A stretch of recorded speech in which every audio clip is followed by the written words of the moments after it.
Hi అండి, నేను మీ catch charts. అందరికీ హృదయపూర్వక నమస్కారం. రైతు బంధు ఏదైతే ఉన్నాయో అవన్నీ పడ్డాయా అని అయితే నోటిఫికేషన్ అయితే వచ్చింది. అది ఏమిటి అనేది మీకు వివరించి చెప్పడం జరుగుతుంది.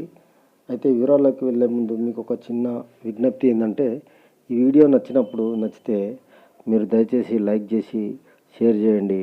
సబ్స్క్రైబ్ చేసుకోవడం మాత్రం మర్చిపోద్దు. ఎందుకంటే ఈ వీడియో ఇంకా కొందరికి పంపిస్తే ఎవరైతే తెలియని వాళ్ళు ఉన్నారో కొత్త వాళ్ళకు కూడా ఈ వీడియో సరైన సమయానికి అందుతుంది. కాబట్టి అంతేకాకుండా వాళ్ళకు కూడా అసలు విషయాలు ఏందనేది వాళ్ళకు తెలుస్తాయి.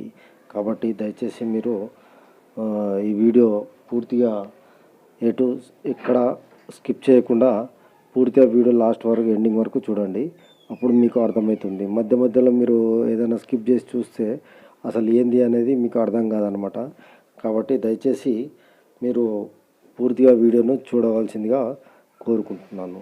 అయితే ఇక మనం లేట్ చేయకుండా వివరాలకు వెళ్తే, రైతు భరోసా పథకం నిధులు ఆదివారం 26 అంటే మొన్న ఆదివారం అర్ధరాత్రి నుంచి రైతు బ్యాంకు ఖాతాల్లో టకీమని పడతాయంటూ సీఎం రేవంత్ చెప్పినట్లుగానే సోమవారం ఆయా రైతులకు నగదు జమ అయిందని అంటున్నారు.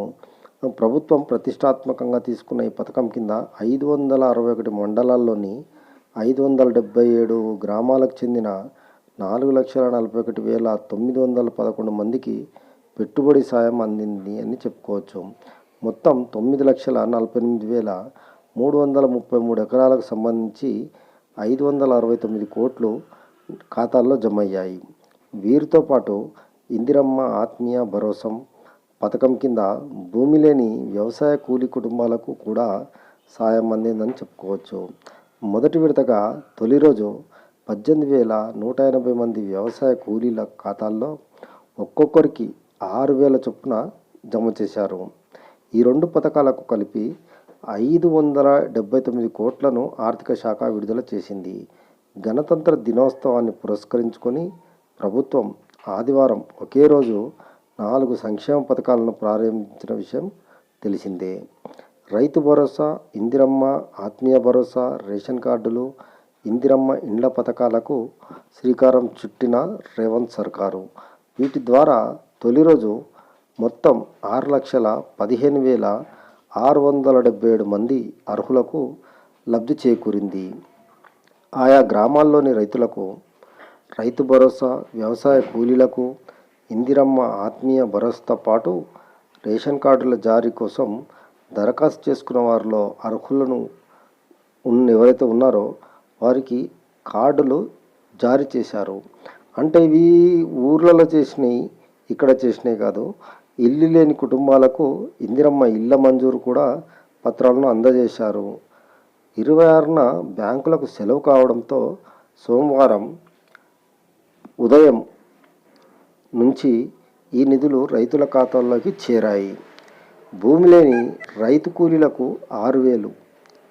తొలిసారిగా ప్రభుత్వం భూమి లేని వ్యవసాయ కూలీ కుటుంబాలకు అమలు చేస్తున్న ఇందిరమ్మ ఆత్మీయ భరోసా పథకం మొదటి విడతగాను 10.91 కోట్లను విడుదల చేసింది.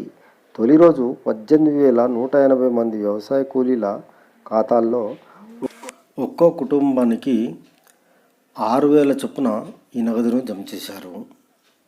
ఈ పథకం ద్వారా ప్రభుత్వం ఏడాదికి 12,000 చొప్పున ఆర్థిక సాయం అందిస్తుంది.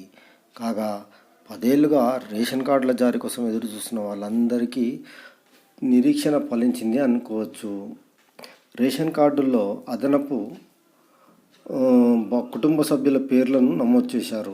అదేవిధంగా ఇందిరమ్మ ఇండ్ల కోసం చూసుకుంటే, ఇందిరమ్మ ఇండ్ల కోసం ప్రభుత్వానికి వచ్చిన దరఖాస్తులు పూర్తి స్థాయిలో పరిశీలన ప్రక్రియ అనేది వారం రోజులలో పూర్తిగా వస్తుంది. ప్రస్తుతం గ్రామీణ ప్రాంతాల్లో సర్వే కొనసాగుతుంది. ఈ వీడియో నచ్చితే లైక్ చేయండి, షేర్ చేయండి, సబ్స్క్రైబ్ చేసుకోవడం మాత్రం మర్చిపోద్దు ఫ్రెండ్స్. ఇంకా కొంతమందికి తెలియని వాళ్ళకు పంపించండి. Please subscribe. For more updates, for interesting updates, please do subscribe.